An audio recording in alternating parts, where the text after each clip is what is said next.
discussion.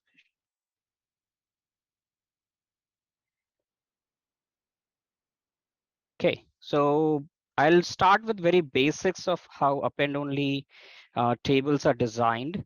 What are the main characteristics or attributes why which influenced the design, and then we can take it forward from there, like what are the different angles and different things. Okay, so let's get started. Few of the aims or the goals for AO table design was effectively like, why did we come up with AO tables when we already had heap? The main reason or the aspect is to satisfy the OLAP workloads. Now, what are the main OLAP workload? How does we categorize that? Is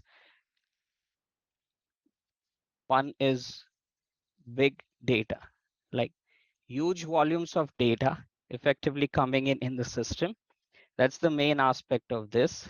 Second aspect generally in OLAP is that you write once, but you read many times for queries for all those aspects. So that was the other thing. Mainly to satisfy these two things influenced a lot about how AO tables were designed. There were other attributes too, but this was the primary reason which influenced the design. Because if you consider heap tables, they become inefficient if it is a lot of big data you're storing.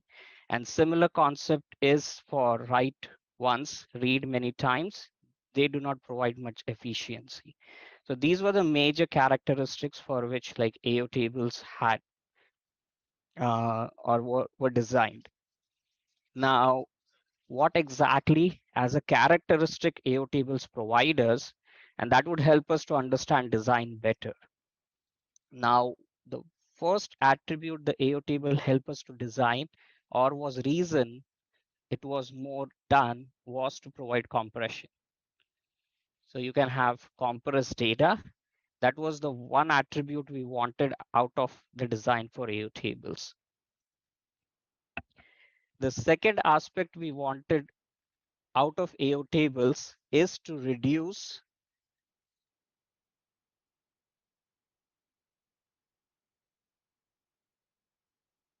per tuple overhead in storage. So heap table for every tuple in the heap has to have a tuple header, and that tuple header amounts to certain amount of space. So if you have like 100 rows, it doesn't matter, but if you have like trillion rows, that header portion takes up a lot of disk space. So that was the other aspect which we wanted to reduce as part of the design. The other aspect which was considered during the design was to bypass the buffer cache,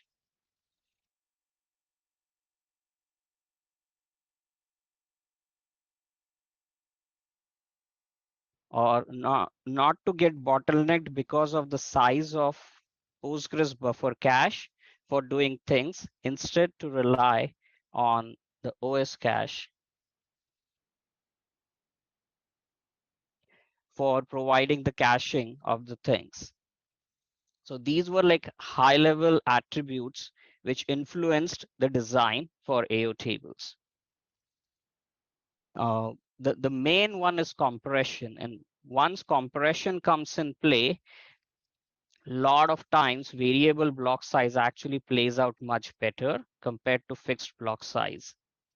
And because of this uh, very nature or difference between, we are going to compare a lot between heap tables and AO tables during these conversations. And heap tables have like very fixed uh, block size of whatever configurable during compiling Postgres, like upstream configures at 8K default and Greenplum configures at 32K default. But that block size is fixed. Compared to that, for append optimized tables, the block size essentially is not fixed on disk. The block size is fixed in memory, but not on disk. So let's start with high level flow of taking like insert as an example, and then going through the insert flow, which will also help us to get down to how the layout on the storage looks like and how the tuple finally lands, and then what are the attributes corresponding to it. So if you see like insert statement from the user, uh, insert statement from a user effectively comes in. Now, for throughout this discussion, we have focused on single node Greenplum primary segment. So we don't need to be involved in like any MPP aspect for the append only discussion. This is purely focused discussion around a single Postgres primary instance. When the tuple comes in, what happens below executor layer to the storage layer. So when finally the executor calls to insert the tuple at the access method layer,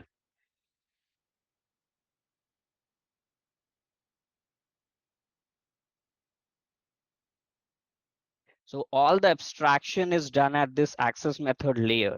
And one of the beauty of starting Greenplum 7, which is based off PG12, is that we have table AM APIs, which is helping us to provide that abstraction from executor.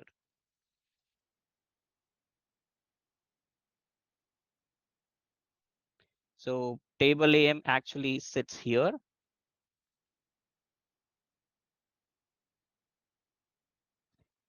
If you look at like Greenplum 6 code, Greenplum 6 code, executor has a lot of if and else statements saying like, if it is append only table, do certain things. If it is like AOCO table, do certain things. If it is heap table, do certain aspects.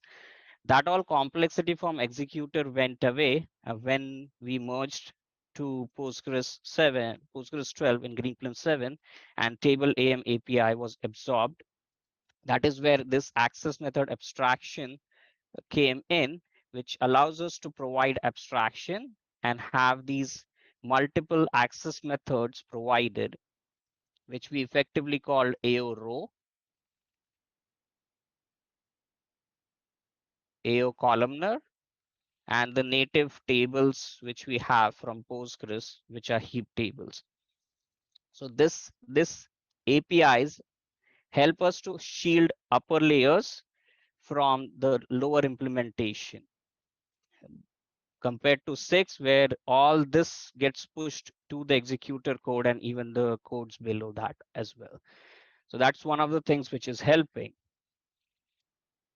Now, if we just focus on the access method layer, when we talk about row and column orientation, currently in the code, the code has separation, and there are like lot of duplicate implementation between AO row and AO columnar. Practically, if we had done a good job during implementation, we can consider AO row as ideally a subset or a simplified example if it is like single column. So if it is like single column, column 0 table or one column table. So if you consider one column table, that ideally becomes your row oriented table design. If that was what was considered, we would have not had this duplication in the code today. But currently we have like two separate directories having all separate code for column orientation versus row orientation. But from the understanding perspective, it's very simple if we consider just columnar design and consider row oriented table as just a subset of columnar tables with having a single column. So for this discussion, we'll just focus on that aspect to simplify instead of like going in too much details around like row orientation and column orientation differences and all that. So when we say this insert comes in from executor to the access method, The way the implementation of AO works is that when we had done a create of the table,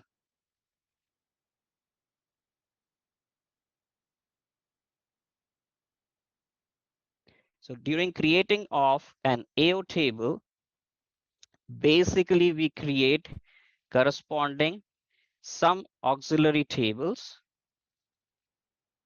to help us get all the features or all the MVCC aspects of the Postgres implementation.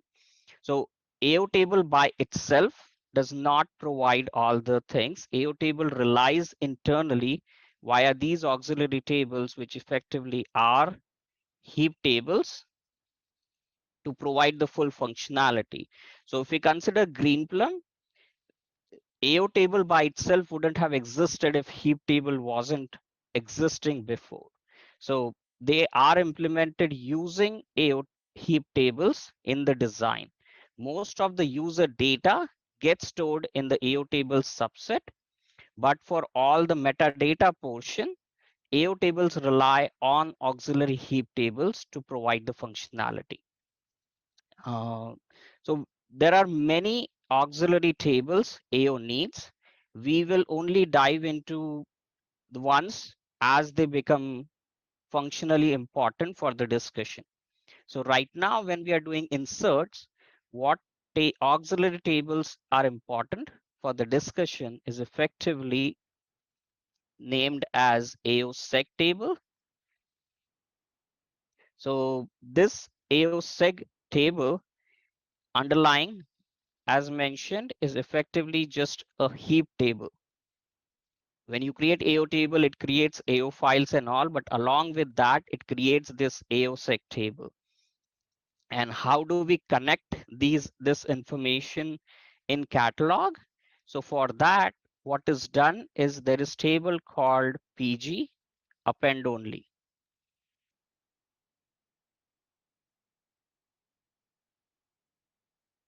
So these PG append only can be considered as extension to regular PG class. So PG class stores all the information about all the tables which we create in the system. Now, instead of extending PG class to store all the AO table information, what was done is PG append only table was created as an extension to PG class just for AO table. So if you have like 10 heap tables and you have 10 AO tables, PG class will effectively have 20 entries in it, but a PG append only will only have 10 entries corresponding to these AO tables in here. So that way we don't like bloat, we don't have more columns added to PG class. Instead, a specific table was created which only is extension of PG class to store append only information. Now, what this PG append only provides us is similar way to connect multiple tables together.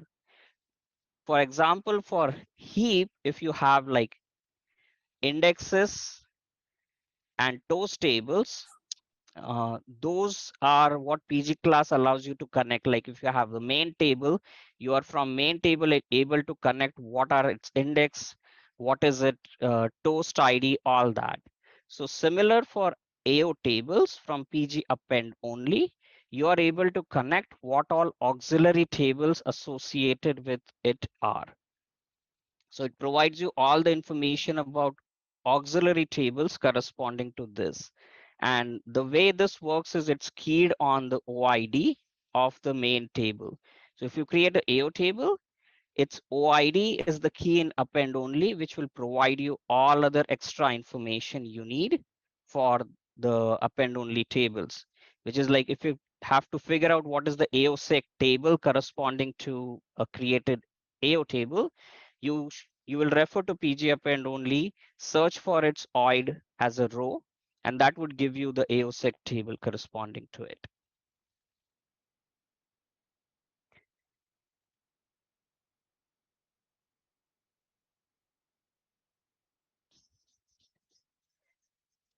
So if we just zoom into what this AOSIG table's purpose is, basically AOSIG table serves the purpose of providing information about what all physical files,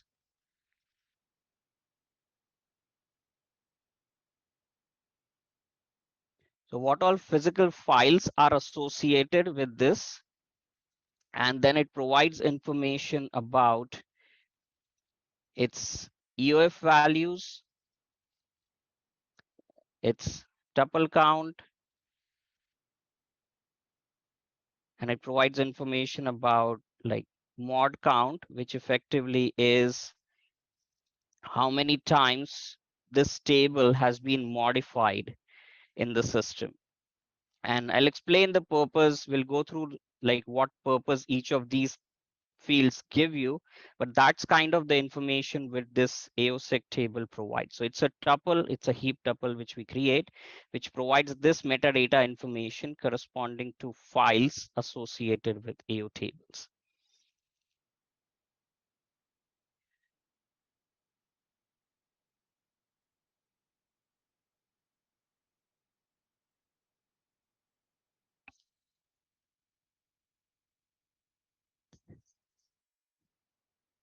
So if you have to specifically discuss about the insert portion of the thing, so let's say insert is pushing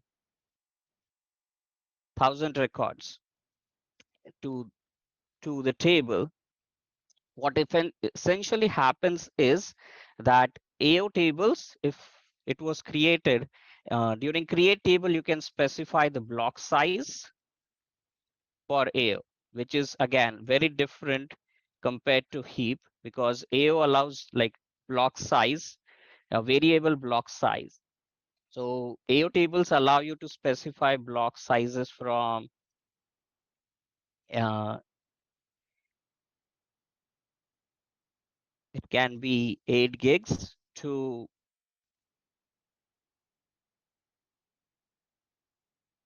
8K to 2 gigs. So that is the block size range of AO tables. The default is 32K, which we have which we have in the code. But as a user, you are allowed to change this value. Now, what this block size value effectively means, this is not the block size value which goes on disk.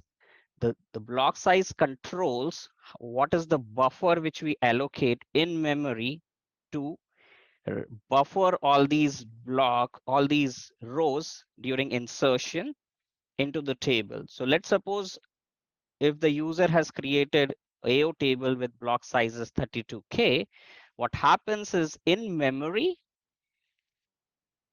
we allocate 32K block. And as these tuples are coming in, we accumulate in this block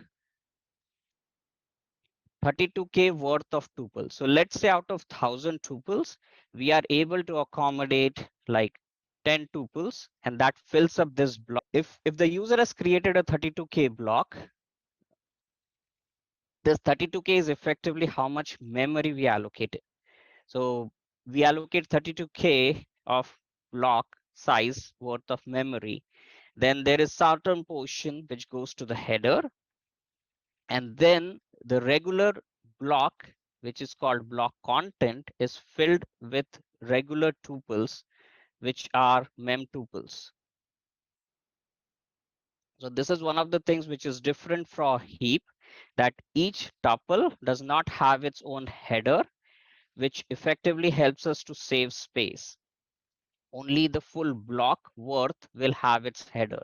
So let's say like we are able to accommodate 10 rows within this block, and then we write the header. The two things which we do, again, which are slightly different from heap, is that AO blocks have two checksums. So we have the header checksum, which is different from the content checksum.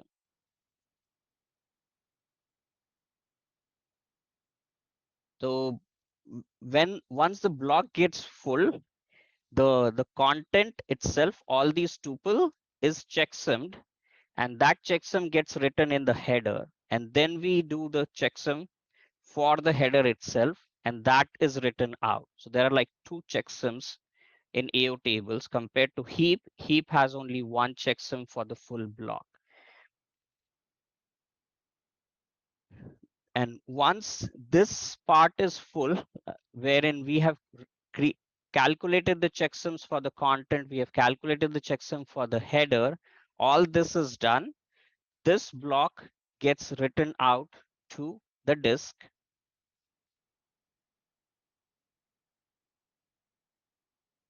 Now, how does that gets written out to the disk? That's where the append nature comes in play.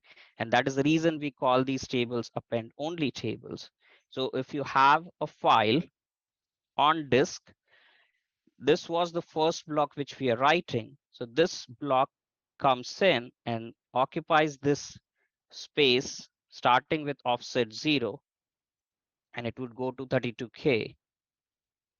It would may not go to 32K. That is the main part. Like after compression, let's say we compress the block, and after compression, this becomes like 1K block. So what finally gets written to the disk is 1K block size. And these are the reasons why the block size on disk is variable for AO, because we don't control after compression how much will be the block size. So on disk, it can be any block size which gets written. Again, this is very different from heap, because on heap, every time the write is always 32K blocks which gets written. Versus for AO, that's not the case. After compression, it can be anything, and that's finally makes to the disk. Now, once this gets written to the disk, this is the end offset, which is effectively called EOF value, or current end of file value for the thing. Now this continues, that next set of 10 blocks will come in. We will compress, we will write that. And what happens is the next set of block will effectively make its way after the first block has made. So it's always going to be appended to the file after the previous write has done.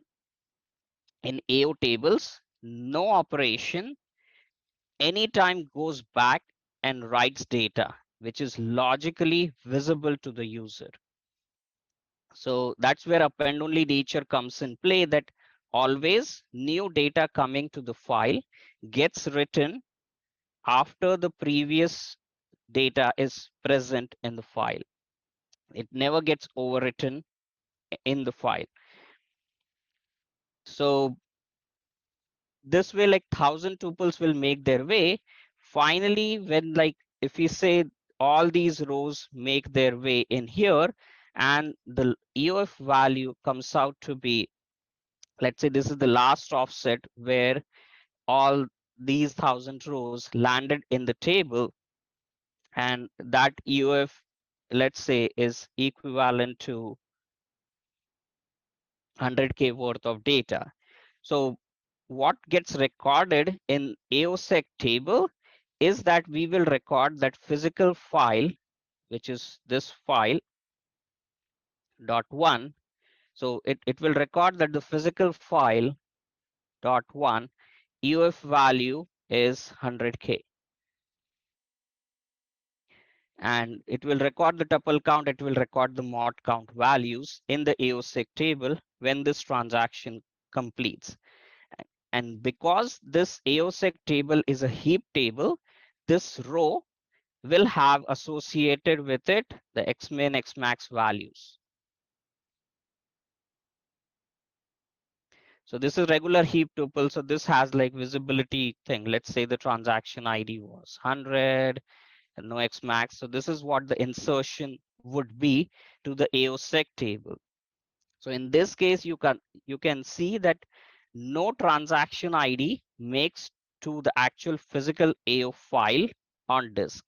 the transaction ID only makes to this AOSEC table, which is one single tuple corresponding to all these 1,000 tuples which we inserted on disk. So that is where few of the advantages come, that each tuple is not having xmin xmax values.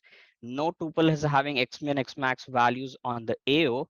So we don't have to worry about like transaction ID wraparounds or anything, because these are not storing the transaction IDs themselves. Only this AOSEC table is storing finally the xmin xmax values, and this table is like extremely small compared to like the whole big physical file which is present on disk. So this was like very high level flow of what happens to the blocks when they land on disk. Now, based on the nature that these inserts have to be appended to the file, you cannot have concurrent two writers in the system. So you can't have like concurrently two insert statements coming and writing to the same file. The reason being that because you need to append to the end, you need to know exactly where the previous writer has written the blocks. And that information is only visible via AOSEC table. And this information will become visible only after the current transaction which is writing has committed the data on disk. So if we consider that like two insert statement, let's say we have this insert and there is one more insert statement which is inserting 200 rows. These both insert statements start at the same time. These two cannot use the same file to perform the insertions, because if they use the same file, there's no way for them to finally append the data to the files. In case of heap, these both inserts can go to the same file, because in heap it's controlled like 32K block and 32K block. So each of them can be given their own block because the offset at which they will write the block is known. So both of them can have their own separate buffers, and finally those buffers may land to the file. But for AO, that's not the case. And that is the reason for AO tables, concurrent inserts do not land the data to the same file. Because of this nature, AO tables need to provide a different mechanism to provide concurrency. So if you have like concurrent inserts going to a AO table, there is logic coded to provide them separate their own files to go and write data. And this mechanism is like have a different implementation in Greenplum 6 versus Greenplum 7. So let's only talk about Greenplum 7 implementation for now, that if we have to provide these two inserts their own files to go and write data on disk, the way that implementation is done is again using AOSEC table, because AOSEC table knows what physical files are present on disk right now. So what the inserts do is insert effectively. First thing it goes and checks is AOSEC table. And first insert would say, I am reserving file dot one for my insertion to go. The way it does that reservation is by taking a lock.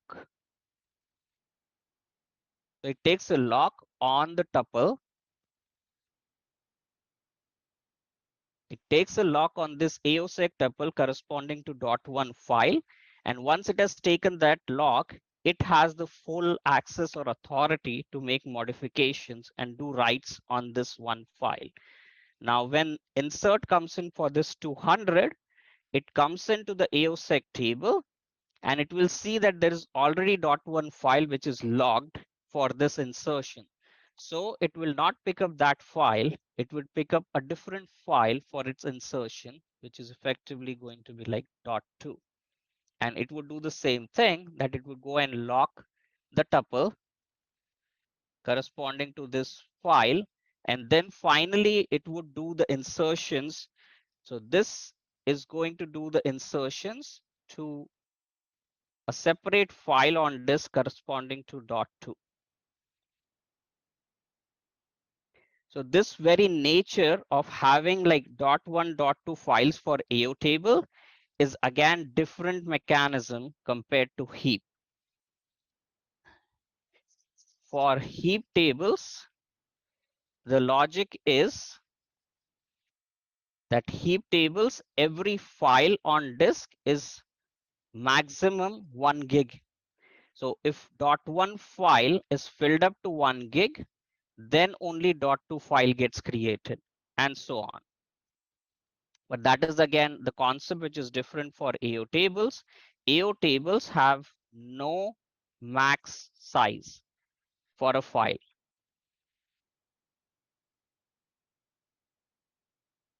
So there is no max file size for AO. .1, .2, these files are created completely based on how the concurrency of the insert happens. So if there are like 10 concurrent inserts happening to AO table, those 10 concurrent inserts are effectively going to write to 10 separate AO files on disk. And these files can be of any size, like the first file may just be like 10 MB, second can be 1 gig. So there is no, similar to heap, there is no differentiation done like you go to .2 file or .3 file only if the first file is filled.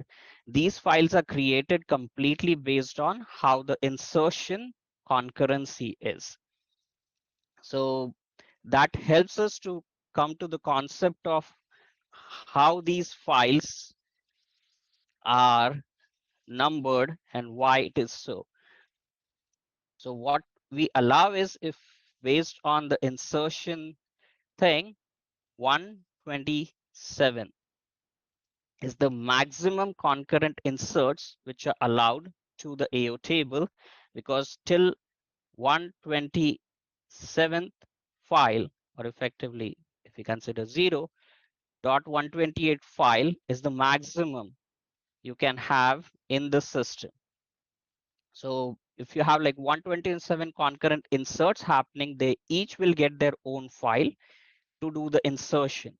If you get 129th insert concurrently, this insert is effectively going to fail, saying that we don't have any file right now to perform insertion to the AO table.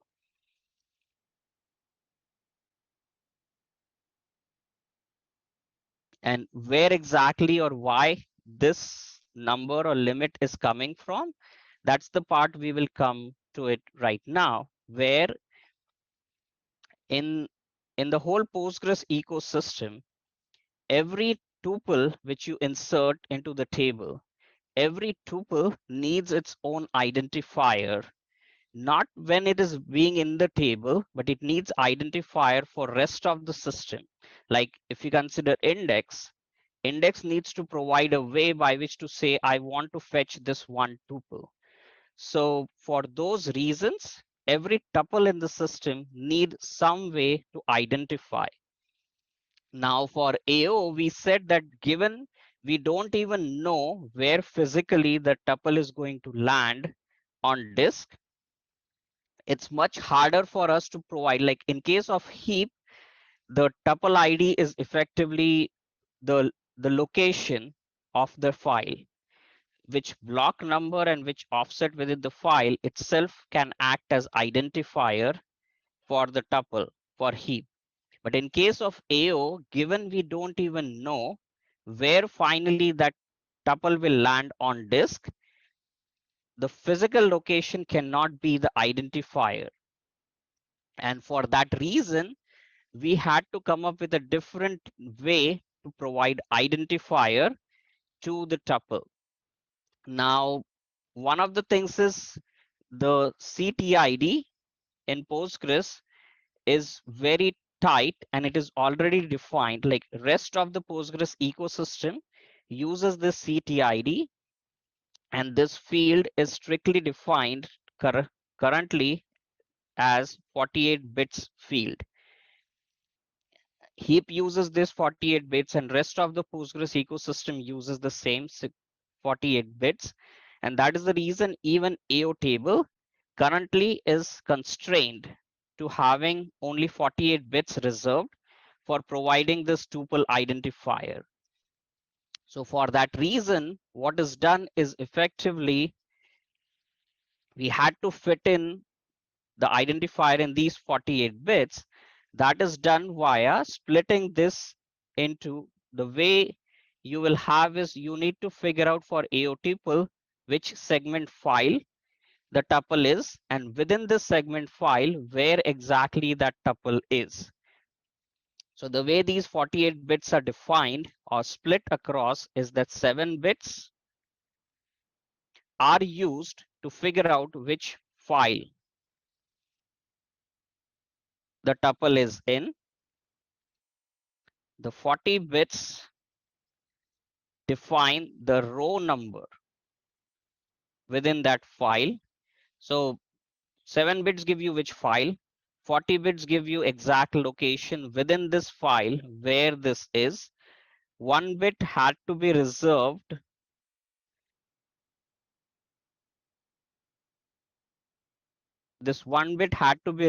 to make sure 0 TID doesn't happen. Because in Postgres ecosystem, CTID cannot be 0. Like there is no offset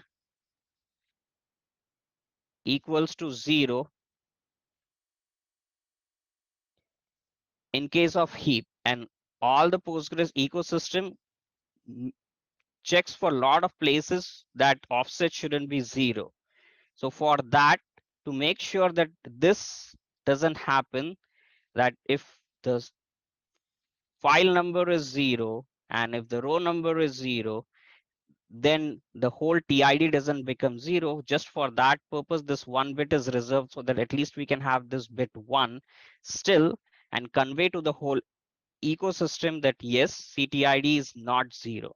So that's 1 bit reserved for. But this is where this limitation of 128 concurrent segment file is coming from, that we only have 7 bits reserved to represent the file number. And that is the reason only 127 concurrent inserts is what we can take in the system.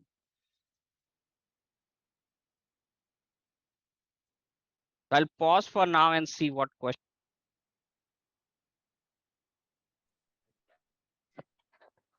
So there was a comment earlier about like the block size being 8K to 2 gigs.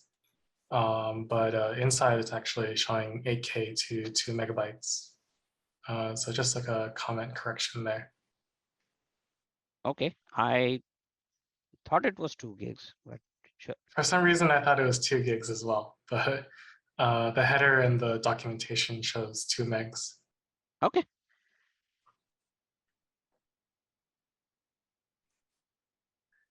So I have a question, Ashwin.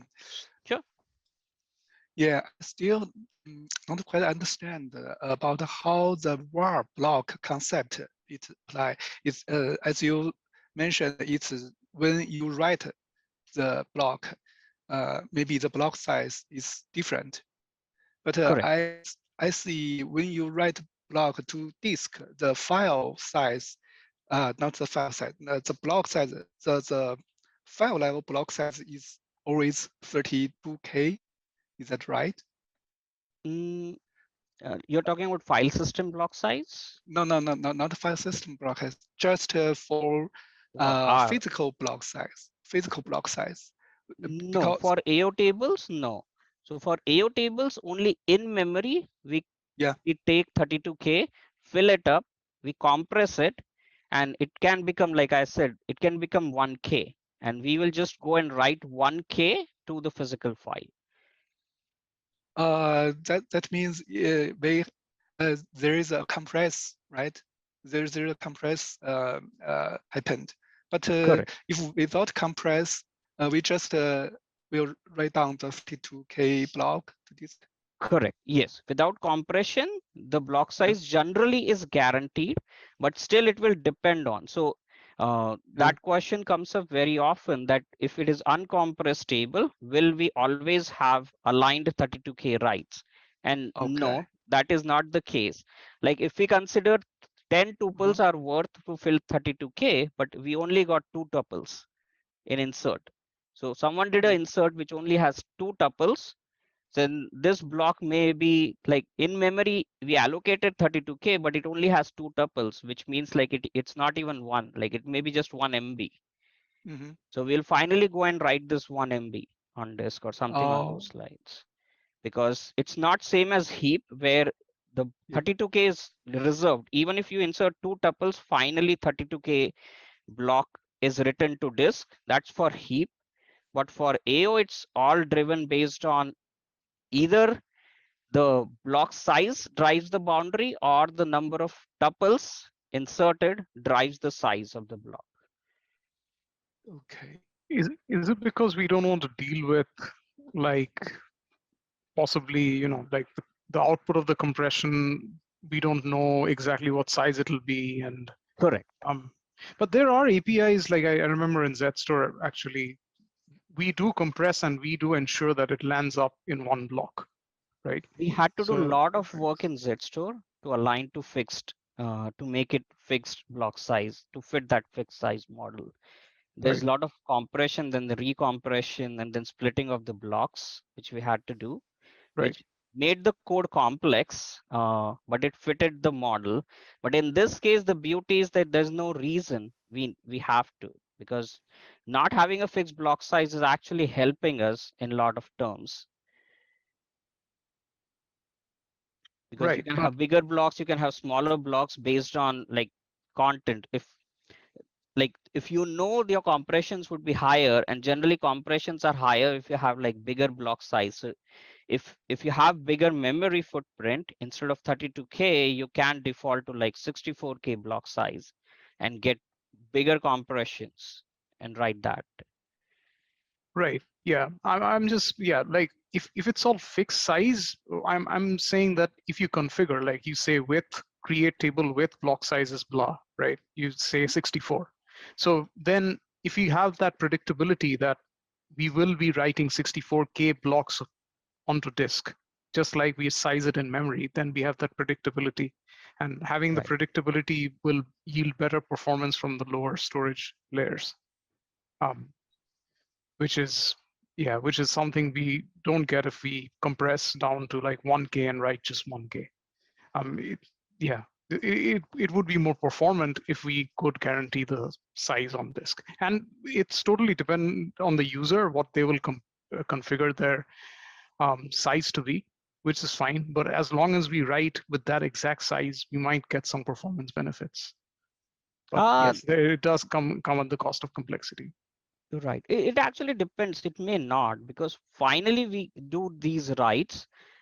All these writes are not the exact way it gets flushed to the disk. Like these are writes we are making to the file system. And even if we make like 1K worth of writes, like we have made 1K worth of like 200 writes to the file system is going to combine them and finally write them in file system block size to the disk. So in those terms, it doesn't matter too much for us if we are carving out really big block sizes versus smaller block sizes. Maybe it should be at least the OS page size. Like, seems a bit funny that it can be like 1K. If it's the OS page size, then it might be more performant. That way, you don't have to maintain that many entries and so on. Possibly, but we can make the reverse logic also, that let's say RLE compression, right? Like in memory, it's 64K block, which we have. Now with RLE compression applied, it becomes not even 1K, but let's take 1K. But we say we still want to do IO only at like file system block size. So we are still going to do a 4K IO for this one, wherein like there's no reason for us to do that much because we will be wasting that much space, like 3K space doing that IO, which is wasted because of the fixed size. True. So there are advantages. Like in ZStore, we definitely made it fixed size, but we had to do like a lot of back and forth to adhere to that principle. Yep. Yeah, I remember that we like stored the compressed output also in memory before we. I mean, it's all in pages in the shared buffer, so we do the compression, put it in memory, and then it just gets regularly written to disk in terms of fixed size blocks. Yep. Yeah, and we had to recompress in ZStore. Like in here, Yes. we never recompress. Like you write once, you read it only for reads. The writes never have to go back and read the same data. They just append. Versus for fixed block in ZStore, we had to like, if you compress 1K and write 4K block, you read the block, uncompress the first 1K, combine it with the new one, then recompress it. So all those like dance we had to do, wherein here, once the right path never reads the data previously written. Hi. I have a quick question. So, if we have a CTID and we want to fetch the tuple from AO table, we still need to scan the whole file, right? No, so that is where I did not come to it today because again I was short on time, but that Okay. exactly the AOSEG, similar to AOSEG, we maintain this block directory as one of the auxiliary tables. And the purpose Okay. of this block directory is to provide us mapping of row number to block offset on disk. So Oh, got it. indexes go through this third layer. So you fetch a CTID from index, you go to the block directory to see where in the file that offset is, and then you actually go and read that block from disk. Makes sense. Ashwin, Thank you. Ashwin, I have a question about the compression. Sure. Yeah, when we compress block, there are two possible approaches. The first one is that we compress the block the byte sequence, and that means when we need to get the specific tuple, we need to uncompress the whole block. And the second approach is we create a dictionary on the block, and we compress the tuple one by one. And that means we have offset of compressed tuples, so we can uncompress a specific tuple without uncompress the whole block. So which is the case? So Greenplum applies only the block compression. So for us to fetch the tuples, we always have to like decompress the full block. Dictionary based compression is not used in Greenplum. Okay. Yeah, there are databases which do compression, which allows you to like fetch blocks without uncompressing. Like Vertica has that, but within Greenplum we don't. Yeah, I think it's a big direction we can utilize, right? Agree. Yeah.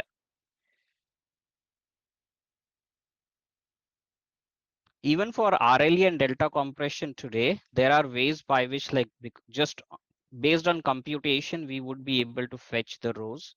But even for both of those, we currently like we have to uncompress and then finally return the rows back to the user. Understood. Thank you.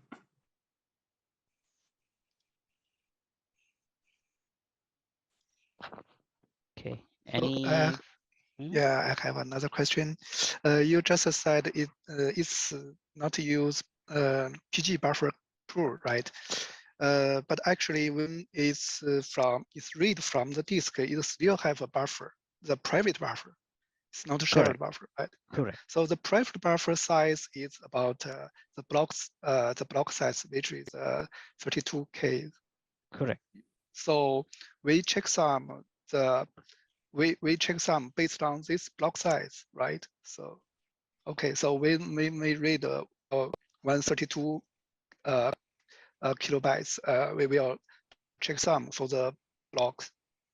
Correct. And Yeah. then, During yeah, okay. read, yes. During read, we read that same block size.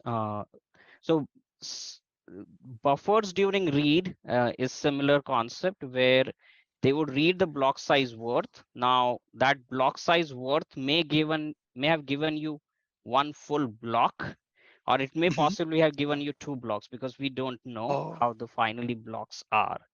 So in memory read of 32K may not exactly, because in this case, same thing. If 32K block mapped to like just 1K on disk, when you read 32K block, you possibly have read like maybe 5 blocks at the same oh, time okay.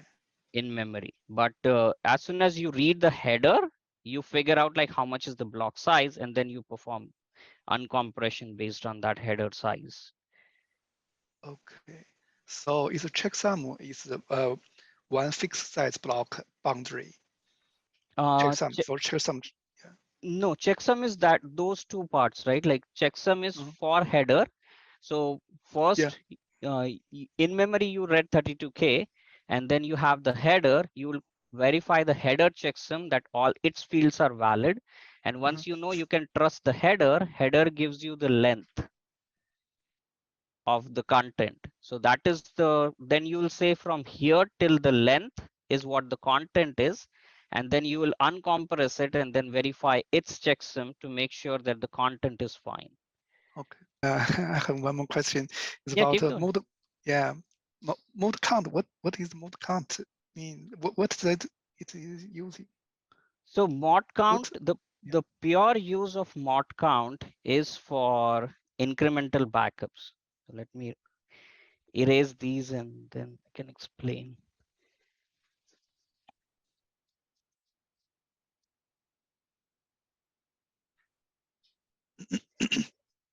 So for mod count needs to little have, so its pure use is for incremental backups in Greenplum. And don't confuse incremental backups in Greenplum with like the concept of incremental backups in other databases. Purely for Greenplum, the way incremental backups is the notion of partition tables. So if you have a partition table, and let's say this partition table has 2 children. So these are the 2 child tables this partition has. You take a full backup first time. That time, both these children, the backup is done. And let's say that time the mod count value for this AO table, for this one, the mod count value was, let's say 1. And for this table, the mod count value was 2, which effectively was saying this table is modified once, this table is modified twice. Mhm. You take the full backup. That time it stores what was the mod count value. So it stores like for child 1, it was 1. For this, it was 2. Now, next time you take the backup, which effectively we say incremental backup, is it goes and tries to figure out after full backup which tables got modified in the system. And for that, it uses this value. So let's say you took full backup and this table was modified in the system. A new insert was done to this table. So when you do a new insertion, you effectively change the mod count value to say the mod count is 3. When you're doing incremental backup, it will come up here, it will scan the AOSEC table. It will figure out that this table was effectively not modified after full backup, but this table was modified. So if this table was modified, it says, go and take the backup of this table in this backup set. It will skip out this first table. Oh, So understand. just to figure out which table was modified compared to previous backup, this mod count is, it's effectively like modification count. So Uh-huh. this gets modified for every anything you do to the AO table. So effectively, if you do delete, if you do update, for all these cases, the mod count value effectively will get changed or reflected. Okay. Oh, I understand. So it's just for partition table or just plain table is okay? A plain table is okay, but for plain Yeah. table, it doesn't play like it doesn't help much. Mostly partition table is where we want this concept to come in, that you can just like eliminate those partitions from backup, because Oh, most of the times you will be adding new partitions, and other partitions generally in Greenplum remain static. yeah, okay. But for maintaining mod count and all, we make no differentiation. It's just for any A or any CO table, we'll Okay. maintain the mod count. I see. One thing to kind of also comment on the mod count thing is the way that mod count also works is that the mod count is incremented for the specific segment that the transaction is assigned to. So for insert, you insert into a segment, that segment gets incremented for the mod count. But when you do delete or update, it actually chooses like a random segment to increment, or at least relatively random. Oh,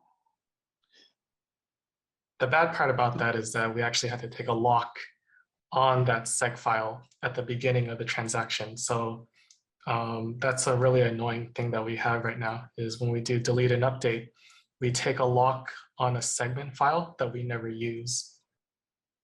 okay.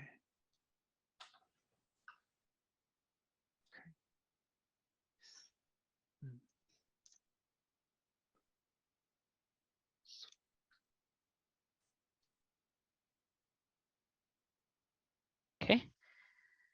Next session, we can try to cover the indexing aspect, and then maybe we can try to cover the vacuum, because those are the two, I believe, little more complicated areas in this.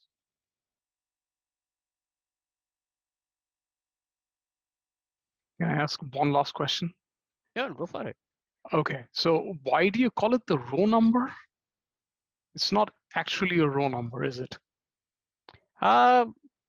Row number in the sense, finally, it's landing. It's a row within that block, right? Like a row within that file. So Oh, it's a row within the file. Okay. Okay. correct. The confusion is that in other databases, you have this thing called row number, which is actually the tuple number, like the in terms of insertion order. Like for example, in Oracle, you have row num. There's actually a function row num. You can project that from a table. You can do select row num comma star from table, right? Which So is similar it's to like CTID, right? yeah, exactly, kind of similar to CTID, but so that's why I had that confusion. Is it like storing the row number or is it mapping like that? But no, it's actually the row number inside the physical file. Correct. So it's part of the tuple identifier, as I stated, like Right. the 48 bits, the 40 bits form the row number out of the TID. So it is part of the TID, but like only 40 bits. So maximum 1 trillion tuples or 1 trillion rows max a AO file can have. Got it. And So okay, so can that, depending on how big a row is, that will kind of translate to the maximum size of the file, the correct. file. Yeah. So for AO, we left it to the operating system to define what the max file size is. We don't have a max file controlled from the database itself. Got it. This was really, really helpful. Thanks for scheduling this.